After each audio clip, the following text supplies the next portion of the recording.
جس دسترخوان پر یہ بات ہو کہ ہمیں کیا کرنا ہے، مسلمانوں کا حال تنگ سے تنگ ہوتے جا رہا ہے، ہم مسلمانوں کے لیے اپنے سینے کو کشادہ کریں۔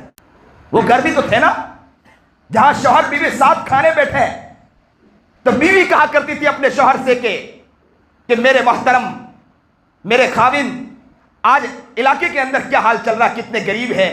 تو کہا کرتا تھا شوہر کہ میں نے ایک شخص کو دیکھ کر آیا، تو فوراً عورت اٹھ جایا کرتی تھی اور کہا کرتی تھی کہ کھانا لے جاؤ، انہیں جا کر سونپ دو۔ آج فاطمہ رضی اللہ تعالی عنہا کئی دن گزر گئے، کھانا نہیں، اچانک روٹی آئی فاطمہ کے پاس۔ فاطمہ نے یوں اٹھایا کہ آواز آئی باہر سے، ہر کو حصہ ملا، حسن کو ملا، حسین کو ملا، باندی کو ملا، سب کو ملا۔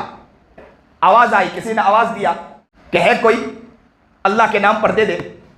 فاطمہ کئی دن گزر گئے، پیٹ میں کھانا نہیں، کیا کہا، جاؤ روٹی اٹھا کر دے دو۔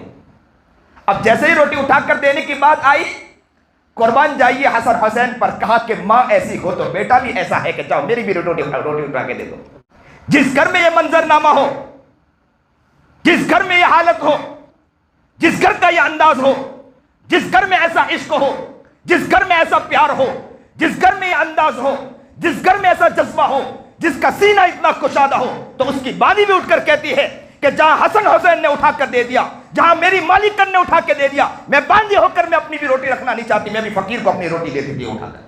مسلمان کہتا ہے کہ آج ہمارے بچے سدھرتے نہیں، پہلے خود سدھرنے کا نام نہیں لیتے۔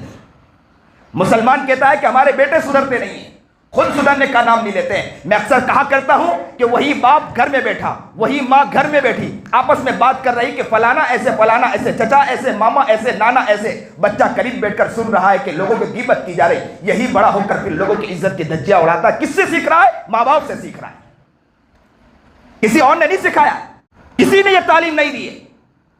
پھر کہا جاتا ہے کہ حضرت ہمارے بچوں کو کسی نے بگاڑ دیا۔ کس نے بگاڑا؟ تمہارے دسترخوان پر غیبت کس کی ہوتی تھی؟ تمہارے دسترخوان پر تم ہی بیٹھ کر غیبت کرتے تھے، تمہارے دسترخوان پر بیٹھ کر تم ہی عزت کی دھجیاں اڑاتے تھے۔ تم نے جب کیا ہے تو تمہارے بچوں کو تم ہی نے بگاڑا۔